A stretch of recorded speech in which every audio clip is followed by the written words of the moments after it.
Voici ce qu'il s'est passé à l'Assemblée nationale ce 1er juillet 2026.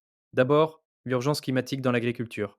La canicule a déjà fait des ravages. 6 600 tonnes d'animaux morts en Bretagne, des cultures brûlées, des éleveurs en détresse. La députée socialiste Mélanie Thomas a interpellé le gouvernement. Quand des volailles meurent à plus de 40 degrés, la politique n'y peut rien. Mais à quoi servez-vous? La ministre de l'Agriculture a répondu avec des mesures d'urgence, prêts pour équiper les bâtiments, indemnisation accélérée et soutien psychologique.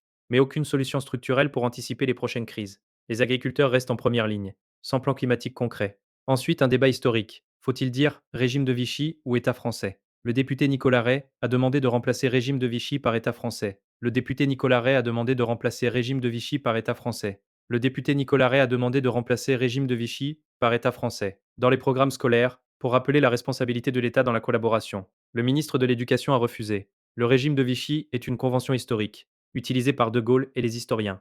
Résultat, le terme reste inchangé. Autre sujet, l'intelligence artificielle menace-t-elle les emplois dans la presse? Oui, selon la députée écologiste Dominique Voynet. Le groupe EBRA, premier de la presse régionale, a annoncé 400 licenciements, dont la moitié dans les rédactions, pour généraliser l'IA. Faut-il accepter que les journalistes entraînent les IA qui supprimeront leurs emplois? Le gouvernement a répondu en renforçant le droit voisin pour protéger les éditeurs, mais pas de régulation forte contre l'IA. Taxe sur les colis, la France passe à l'Europe. 25 colis entrent en France chaque seconde, et plus de la moitié sont des contrefaçons. Pour y remédier, la France suspend sa taxe nationale de 2 euros et adopte un dispositif européen. 3 euros par colis dès juillet 2026, puis 5 euros en novembre. Objectif, protéger nos commerçants et nos normes environnementales. Santé, des hôpitaux en surchauffe et des forfaits en hausse.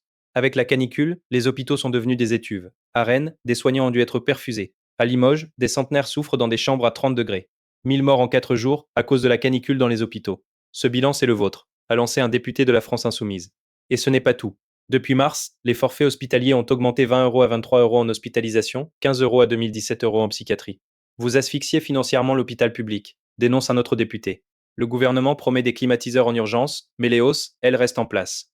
Enfin, une grande avancée pour les enfants placés.